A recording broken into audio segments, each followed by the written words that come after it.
വേദിയിലും പറയുന്ന ഒരു കാര്യമാണ്, ഇതൊരു ട്രഡീഷണൽ ഐറ്റം ഒന്നും അല്ല അല്ലേ. ഒരു ട്രഡീഷണൽ ആയിട്ട് കാലാകാലങ്ങളായിട്ട് വന്നിട്ടുള്ള ഐറ്റം ഒന്നും അല്ല. ഇതിന് എഴുതപ്പെട്ട ഒരു നിയമമില്ല, ലിഖിതമായിട്ടുള്ള ഒരു നിയമമില്ല, ഇന്നത് ചെയ്യണം എന്നൊന്നും ഇല്ല. കാരണം നമ്മൾ ഈ കൊറോണ സമയത്ത് നമ്മളൊരു കുടുംബശ്രീ അങ്ങനെയുള്ള ലേഡീസും ഒരു എബോവ് 30-35-40 ഒക്കെ ഉള്ള ലേഡീസ് എല്ലാം അവരുടെ ഒരു എൻജോയ്മെന്റിന് വേണ്ടി കുടുംബശ്രീയിലെ ചേച്ചിമാരെല്ലാം ചെയ്തുകൊണ്ടിരുന്ന ഒരു സാധനമാണിത്. അന്ന് മണിച്ചേണ്ട കുറച്ച് നാടൻ പാട്ടൊക്കെ ഇട്ട് കുറച്ച് സാധാരണ സ്റ്റെപ്പൊക്കെ ഇട്ട് കളിച്ചോണ്ട് കൈകൊട്ടി കളിക്കാൻ അങ്ങനെ നിയമങ്ങളൊന്നുമില്ല, പിന്നെ ടൈമിങ്ങിലൊന്നുമില്ല. അങ്ങനെ ഈ ഇടയ്ക്കാണ്, കഴിഞ്ഞ വർഷം 2-3 വർഷങ്ങൾക്ക് ഇടയ്ക്കൊക്കെയാണ് ഇത് കല പ്രചാരണത്തിൽ നേടിയത്.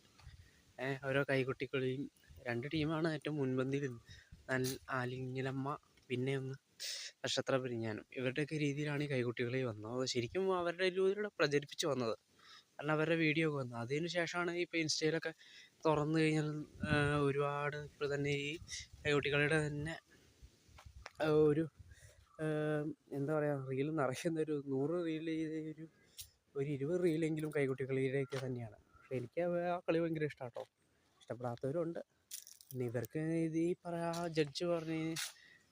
ജഡ്ജായ മേഡം പറയുന്നതിലും കാര്യമുണ്ട്. അങ്ങനെ പ്രത്യേകിച്ച് നിയമങ്ങളൊന്നുമില്ല. പക്ഷേ ഒരു കോമ്പറ്റീഷനൊക്കെ വെക്കുമ്പോൾ, കൈകൊട്ടികളിൽ കോമ്പറ്റീഷനൊക്കെ വെക്കുമ്പോൾ, തിരുവാതിരകളി ഈ ഗ്രൂപ്പ് ഡാൻസൊക്കെ ഉണ്ടാവുമല്ലോ, അതിനെപ്പോലെ തന്നെ ഇതിനും കുറച്ച് രീതികളൊക്കെ കൊണ്ടുവരണം. അത് തീർച്ചയായിട്ടും ഇപ്പോൾ ഗുരുവന്ദനമൊക്കെ ചെയ്തിട്ടൊക്കെയാണ് അവർ സ്റ്റേജ് വിട്ട് കഴിഞ്ഞിട്ടാണ് ഈ പോകുന്നത്. അപ്പോൾ ഈ കൈകൊട്ടിക്കളിയിലൊക്കെ ആണെങ്കിൽ പോലും ഈ പറഞ്ഞ പോലെ നിയമങ്ങളൊന്നും ഇല്ലെങ്കിൽ പോലും കോമ്പറ്റീഷനാണല്ലോ വരുന്നത്. ഓരോ ടീമുകളായിട്ട് കോമ്പറ്റീഷൻ വരും. അപ്പോൾ ഈ ആലിങ്ങലമ്മ അങ്ങനെയുള്ള കുറേ ടീമുകളൊക്കെ വരുന്നുണ്ട്. അവരുടെയൊക്കെ ചുമ്മാ ഒരു പ്രോഗ്രാം അവതരിപ്പിക്കാൻ വേണ്ടി തന്നെയാണ്, മനസ്സിലായോ? പ്രോഗ്രാം അവതരിപ്പിക്കാൻ ഒരു ജില്ലയിൽ പോണതാണ്.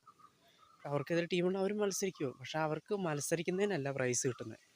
അവരൊക്കെ അവർ പഠിച്ച് അവരുടെ ടാലൻ്റൊക്കെ ഒളിവാക്കി, ടാലൻ്റൊക്കെ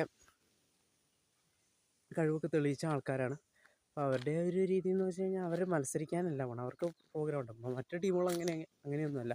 ചെറിയ ചെറിയ ടീമുകളൊന്നും കൈകൊട്ടിക്കളിയൊക്കെ ഉണ്ട്. അപ്പോൾ എൻ്റെയൊക്കെ എന്നാൽ പോലും ഇങ്ങനെ കോമ്പറ്റീഷൻ വരുന്ന സമയത്ത് അതിന് കുറച്ചൊക്കെ നോക്കേണ്ട കാര്യങ്ങളൊക്കെ ഉണ്ട്.